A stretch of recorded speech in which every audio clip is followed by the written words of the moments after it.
Sediento de ti, la palabra, fuente de vida. Reflexiones diarias del Evangelio con el sacerdote Tony Díaz. Este programa es patrocinado por los misioneros claretianos de la provincia de los Estados Unidos y Canadá. Iniciamos.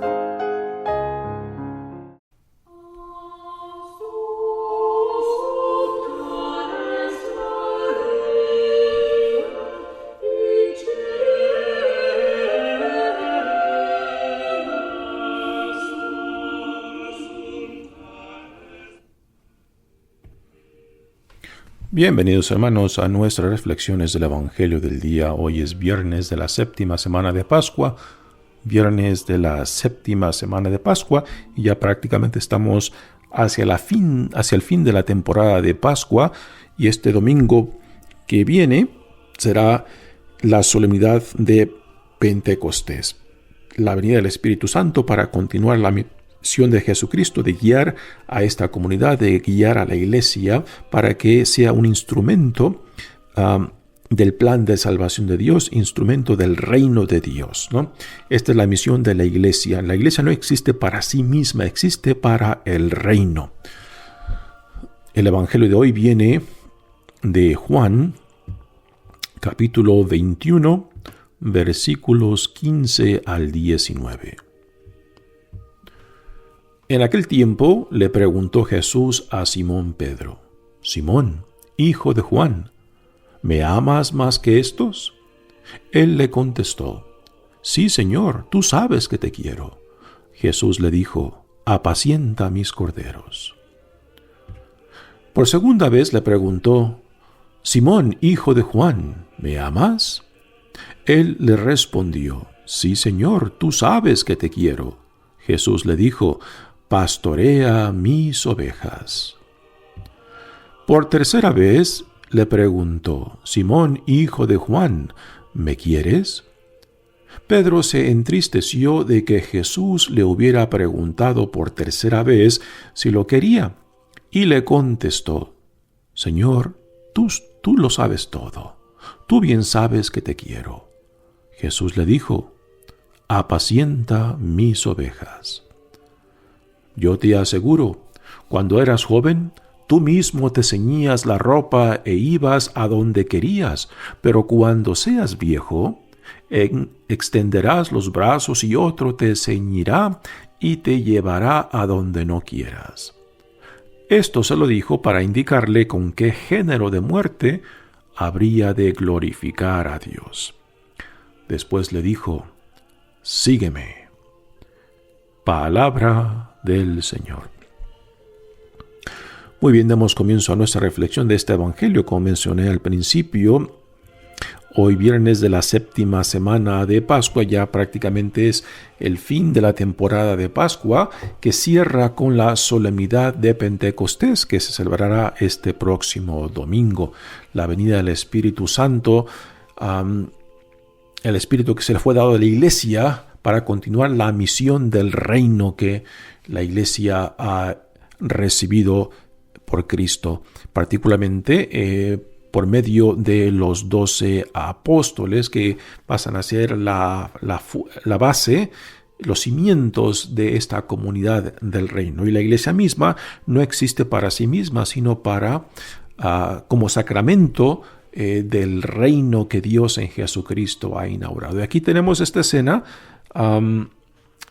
Es una escena muy emotiva donde Jesús llama a Pedro para que profese su amor por Cristo, ¿no? A primeras parece que Jesús le está echando en cara a Pedro lo que Pedro hizo cuando Jesús fue arrestado, de que Pedro lo niega 3 veces, ¿no? Y aquí, y como Pedro lo negó 3 veces públicamente, pues aquí públicamente también, aunque el público es diferente, Pedro negó a Jesús no entre los discípulos, sino entre extraños que se reunieron cuando Jesús fue arrestado. Y aquí Jesús, en presencia de alguno de los discípulos, pues le pide a Pedro que confirme su amor por él, para que Pedro pueda ponerse otra vez al servicio del reino. Porque si Pedro no está seguro de sí mismo, no está seguro de su llamado, pues entonces no puede ser útil para Dios, ni para Jesús, ni para el reino de Dios, ¿no? Por eso, así nosotros queremos ser útiles también para Dios, tenemos que dejar que Dios ilumine toda nuestra oscuridad. Tenemos que dejar que Dios también nos ponga este espejo enfrente de nosotros para que veamos claramente nuestras debilidades, nuestros pecados, nuestra necesidad tanto de sanación como de reconciliación, porque solamente cuando vivamos en carne propia el amor, la compasión, la misericordia de Dios, solo entonces podemos ser verdaderamente útiles para Dios, para Jesús y para el reino, ¿no? De otra manera simplemente estaremos hablando, dando testimonio simplemente del conocimiento que tenemos de Jesús. Pero el conocimiento acerca de Jesús no es suficiente. Se tiene que vivir en carne propia lo que uno profesa, lo que uno proclama. De que Dios me ama, de que Dios me ha sanado, de que Dios me ha salvado, de que Dios me ha reconstituido como hijo amado, como hija amada, ¿no? Y que por tanto de esto soy testigo de lo que Dios ha hecho en mí, ¿no?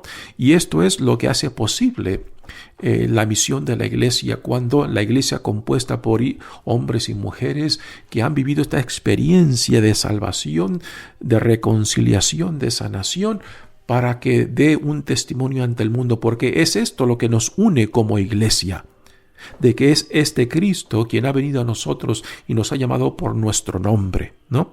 Que nos ha liberado de nuestra esclavitud, nos ha liberado, nos ha roto las cadenas que nos impiden vivir según lo que Dios dice que somos hijos e hijas amados de Dios, de que fuimos creados para la libertad de los hijos e hijas de Dios y no para la esclavitud, no para la oscuridad, ¿no?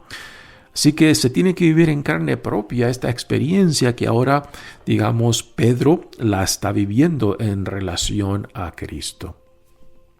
Dice el Evangelio: en aquel tiempo le preguntó Jesús a Simón Pedro. La escena esta es después de que de la resurrección, y que aún todavía los discípulos están inciertos de la resurrección. Pedro y algunos de los otros discípulos, 7 en total de ellos, se deciden irse a pescar, y es ahí a la orilla del lago donde ellos están pescando que Jesús resucitado viene a su encuentro. Y después ahí se lleva a cabo la pesca milagrosa de una cantidad impresionante de pescados grandes, ¿no? Y después de que Pedro y el resto de los discípulos que se encontraban en la barca llegan a la orilla, comen junto con Jesús, y después Jesús toma a Pedro a un lado, y es donde se lleva a cabo este diálogo entre Pedro y Jesús, donde Jesús le dice: Simón, hijo de Juan.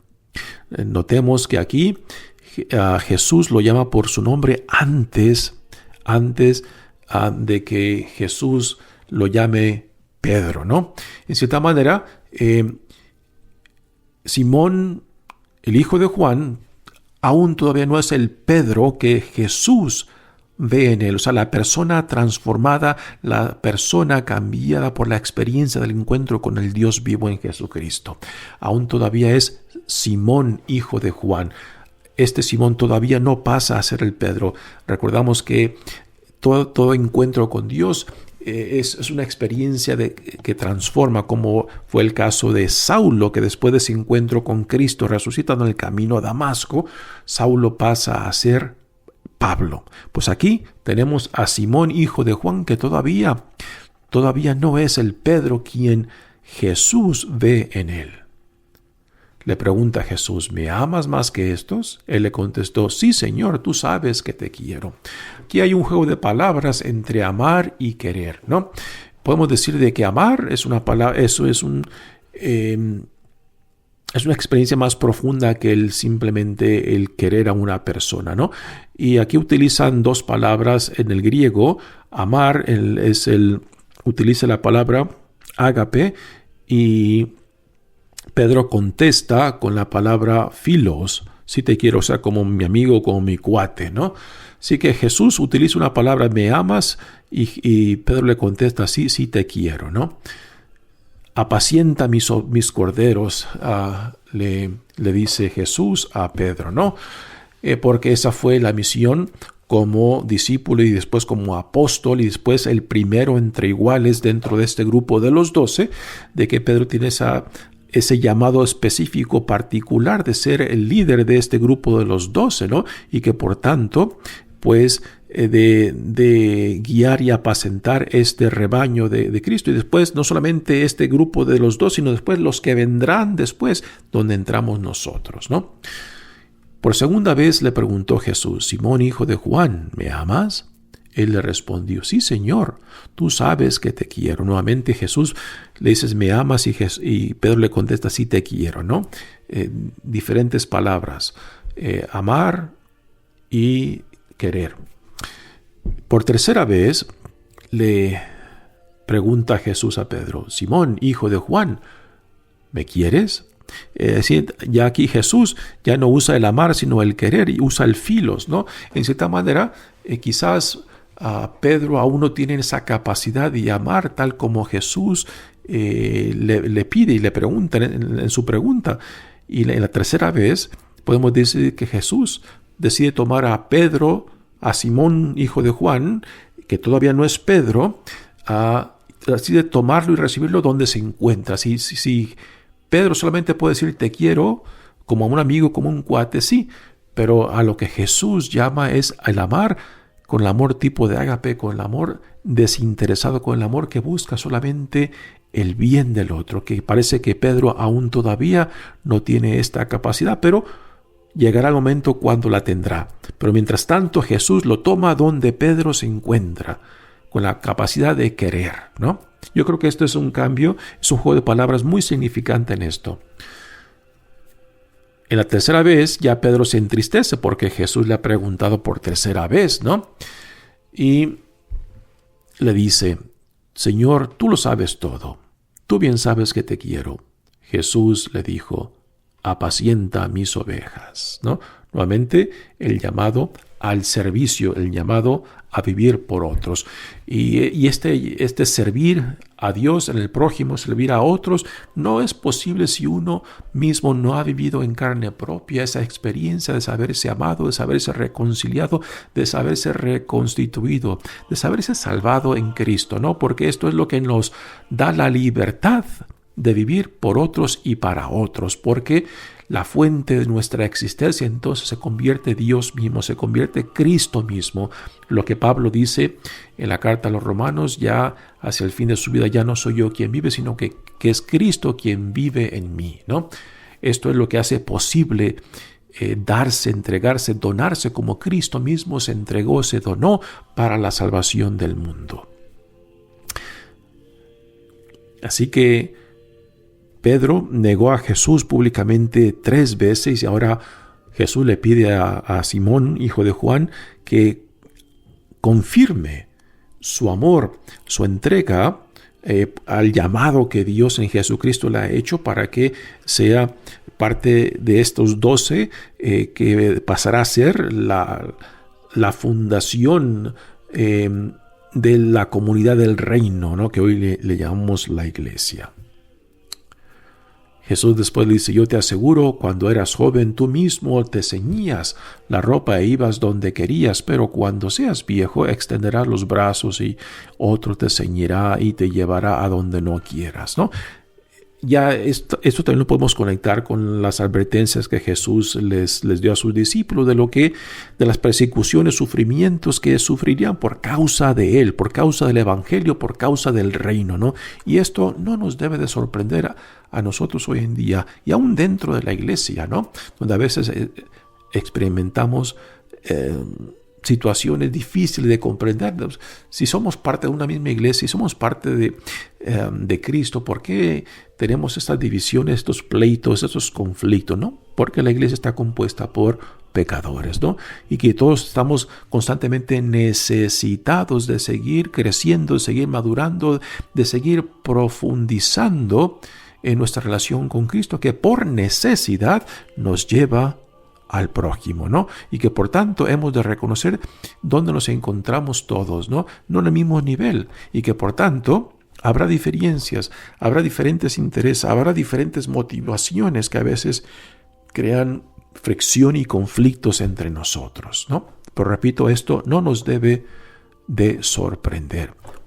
Mientras Cristo sea el centro, mientras en Cristo sea el enfoque en nuestras vidas, esto nos dará la capacidad de ser pacientes unos con otros y de siempre poner la vista en Cristo y no en los pecados o debilidades de otros. Mi nombre es Padre Tony Díaz, misionero claretiano. Que Dios los bendiga. Este programa fue presentado por los misioneros claretianos de la provincia de Estados Unidos y Canadá, una congregación católica romana global de sacerdotes y hermanos que atiende las necesidades religiosas y pastorales de las comunidades vulnerables.